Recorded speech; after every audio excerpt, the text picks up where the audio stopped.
We're going to look at how you basically divide polynomials, or how you simplify polynomial using a technique called long division.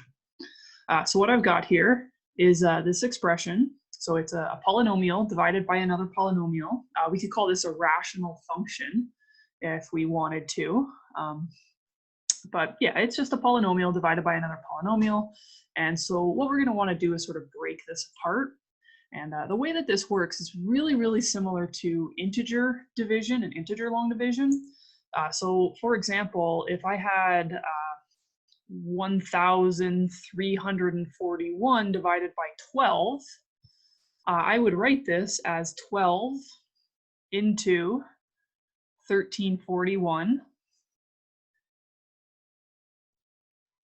and set up my long division. And then you sort of see how many times does 12 go into 13. It goes in 1, so we write 1 on the top. And 1 times 12 is 12, so we write that below. We subtract to get 1. And the idea is that we pick this number over here to be like the most possible amount of 12s that I can take out from what I'm working with. So we have the 1, and then I'm going to bring down this 4 to get 14. And then again, I can take out at most 112 from 14. So I subtract it out, and that leaves me with 2 and then 1. Well, I just kind of chose these numbers at random, and I'm getting 1, 1, 1 each time. But yeah, so I ended up with 111. That was kind of a fluke. Same procedure. 12 comes out of 21 once. I subtract it, and I'm left with 9. And so these things here tell me how I can rewrite this expression. The 111 comes out entirely, so I can write it out as 111. And then plus, there's a remainder of 9, so that remainder is sort of still left in the fraction.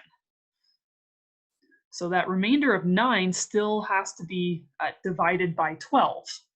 And so those two numbers are equivalent, 1341 over 12 and 111 plus 9 twelfths. Long division pretty much works the exact same way. We subtract multiples of our denominator and as many as we can to sort of try to eliminate something. So we'll set this up very similar. So the denominator goes on the outside. And then on the inside of our division symbol, we'll have the numerator.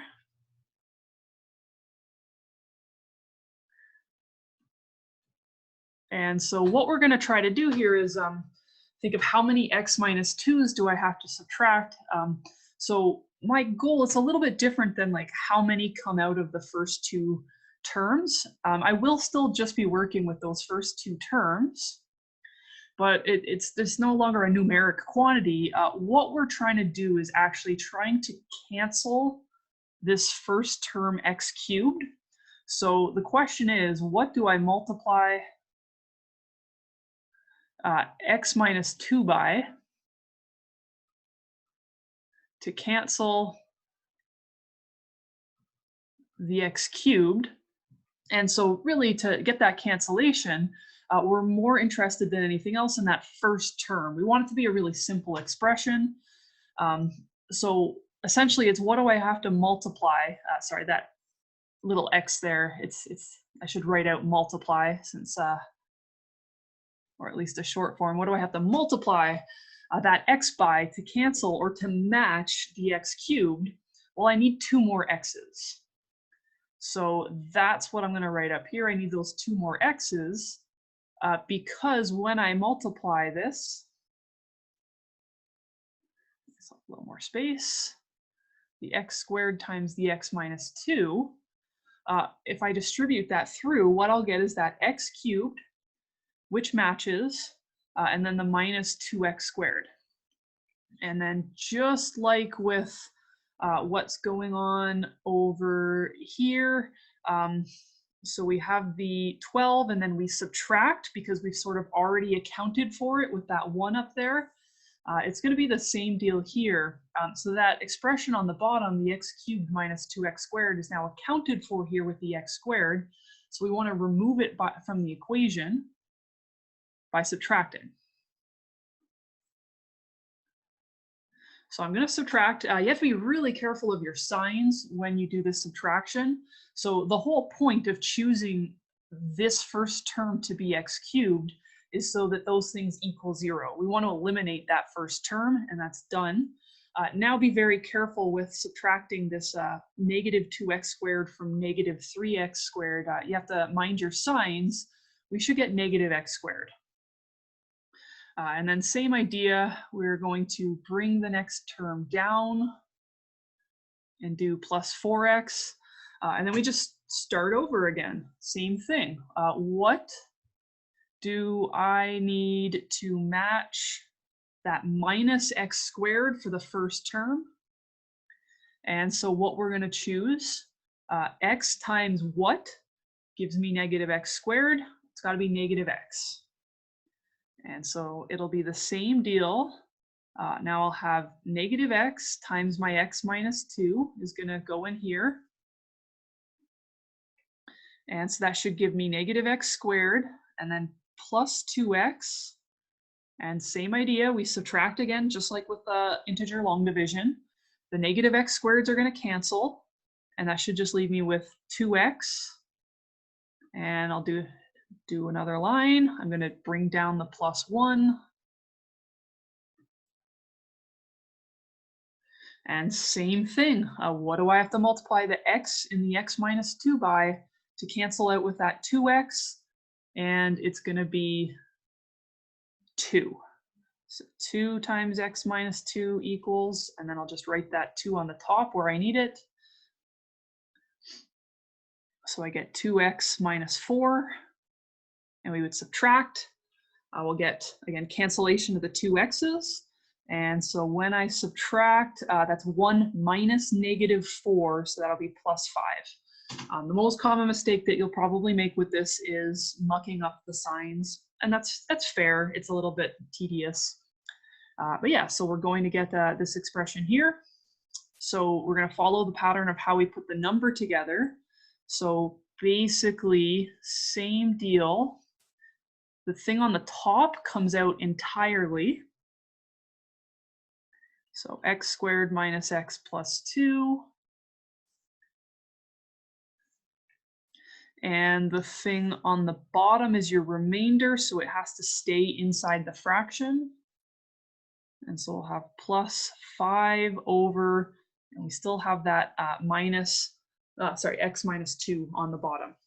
So this would be our new expression. Those two things are equal. You can check your answer here. It's not the most fun thing to do in the world, but it is totally checkable if you were so inclined. Be a little review of a polynomial expansion. So if you're rough on that, you might want to watch. Otherwise, you can skip ahead. So let's say we do x squared minus x plus 2 plus 5 over x minus 2. So what we could do is combine over the x minus 2. And we do that by multiplying this part that's outside of the fraction times x minus 2 over itself. So what we would have here is x minus 2 times x squared minus x plus 2 over x minus 2 plus 5 over x minus 2. And then if I were to do a whole bunch of distributions here, so I could do the x across. I'll just write this in 2 different colors so you can maybe see it better. But hopefully you believe me that we can just combine it all over the same x minus 2 because I found that common denominator. And if I push that x across, I'll get x cubed minus x squared plus 2x. And then I'll push the minus 2 across as well. So that'll be minus 2x squared plus 2x minus 4. And then we still have the plus 5 that was there originally. And if we combine our like terms, we'll get x cubed. I've got minus x squared minus 2x squared, so minus 3x squared, plus 2x plus 2x, so plus 4x. And minus 4 plus 5 is plus 1 over x minus 2. So this thing actually did what I wanted to. You don't have to do those checks if you're pretty confident in your math. At least on the web work, you'll be able to tell by, it'll tell you if you're right or wrong. But I just wanted to show you that I'm not just making this up. This isn't just an arbitrary calculation. It completely reverses the action of recombining it. And so that's what we're going for here. So this is a first example. We'll do a couple more examples. So I'm just going to pause it and write out the next one. Okay, so I've got a second example here. So we still have so this is now, I'm writing it as a function, a rational function. I think in a later section we'll talk a little bit more about rationals, but for right now, just polynomial divided by a polynomial, and I'm just calling it f of x, so now we have function labeling. So the only difference with this one really is it's a simpler looking expression on the top, and you'll notice that on the bottom, my read coefficient is 2. That actually doesn't affect the operations at all, which is kind of nice. For long division, I'll say. If you're looking ahead to synthetic division, that actually does make a pretty big difference. But yeah, so we're going to set this one up exactly the same way. So I'm going to set up my 2x plus 1. Now, one thing I do want to be really mindful of here, it's not the end of the world if you don't do this, but I'm going to strongly recommend putting placeholders for the terms that don't show up. And I'll show you why when we get into the calculations, but it makes things a little bit easier for you to work with. So yeah, placeholders for missing terms.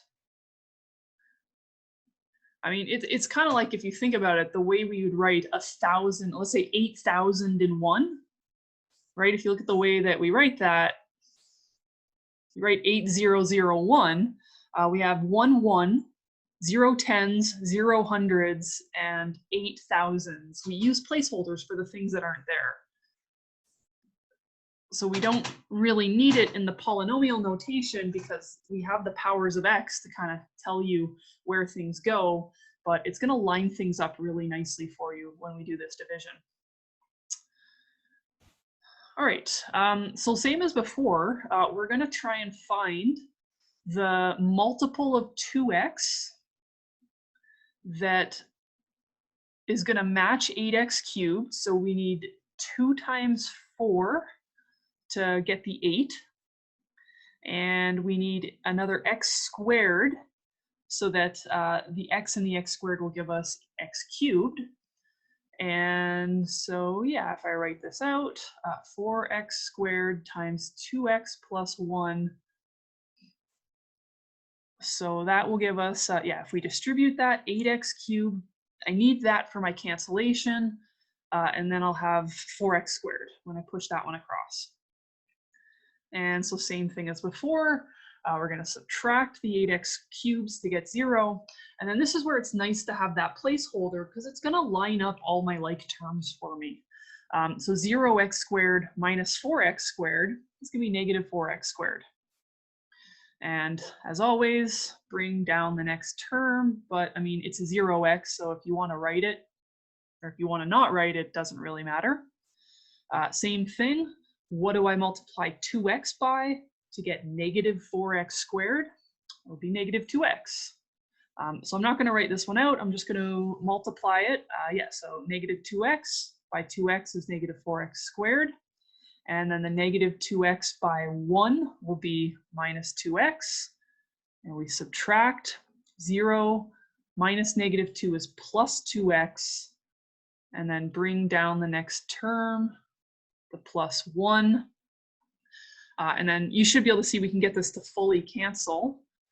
Here, what we actually get is, yeah, 2x times 1 is 2x. And I distribute the 1 across the whole thing, I get 2x plus 1. And so we actually end up getting 0. 0 is really nice if we get that as our remainder.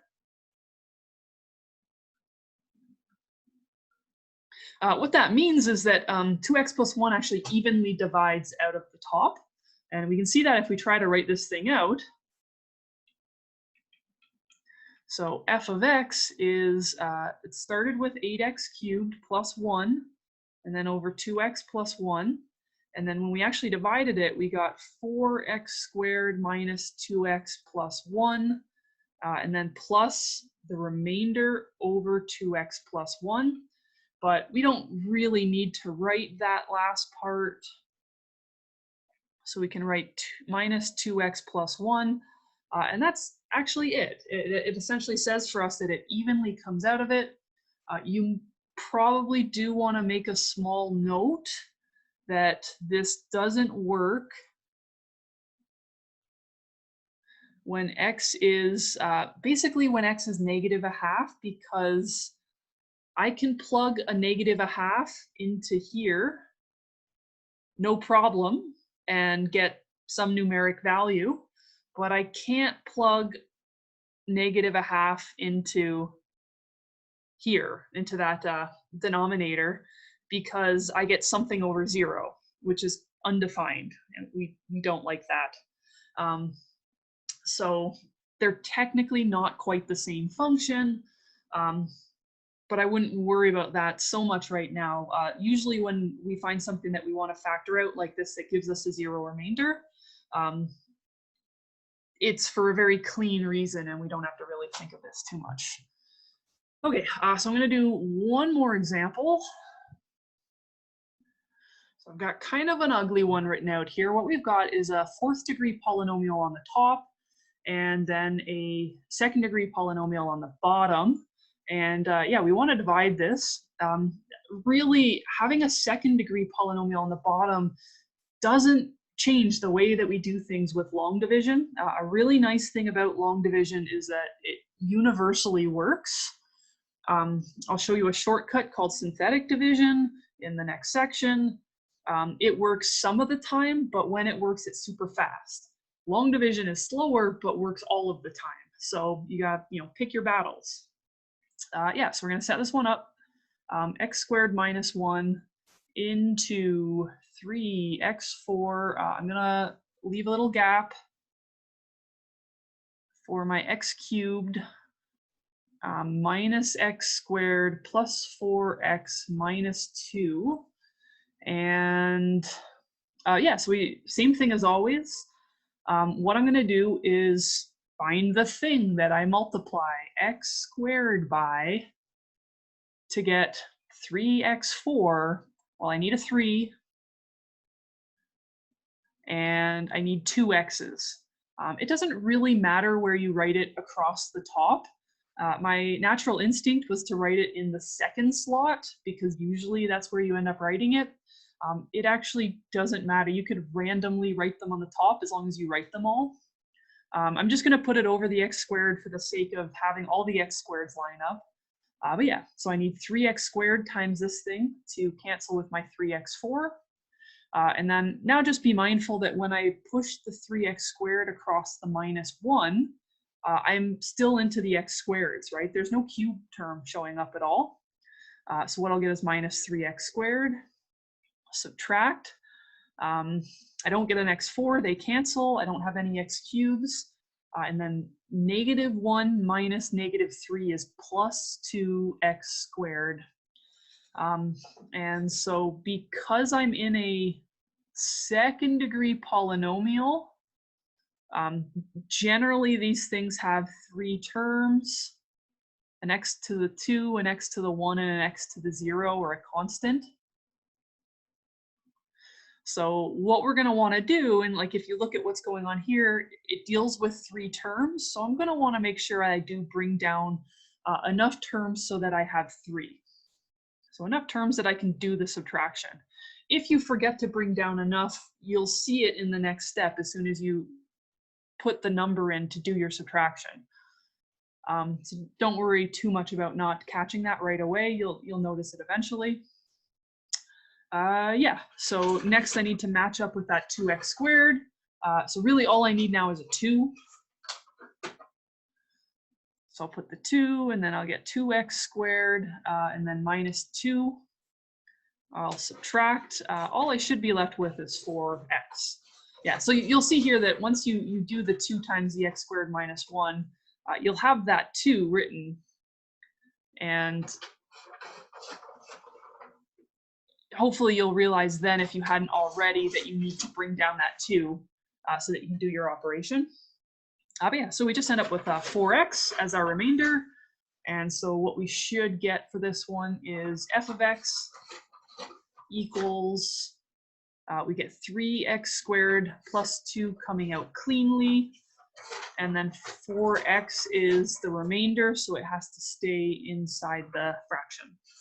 And so notice for this one, I don't have to make a note about like x, the bottom can't be 0, because we still have this denominator in the simplified function. So looking at this, I still know that x can't be 1 or -1, because if I try to plug those in, I have a problem still. I didn't like cancel a problem or anything. So this should be our final answer. That's about as hard as it gets for long division. I might throw in some fractions or like weird decimals in the coefficients, or you could have bigger polynomials, but the technique's all the same. So there's no tricks or anything to it. It's pretty consistent. So if there was one method for you to learn between synthetic or long division, go with long division, because it's universal. It works for all of these polynomial divisions. All right.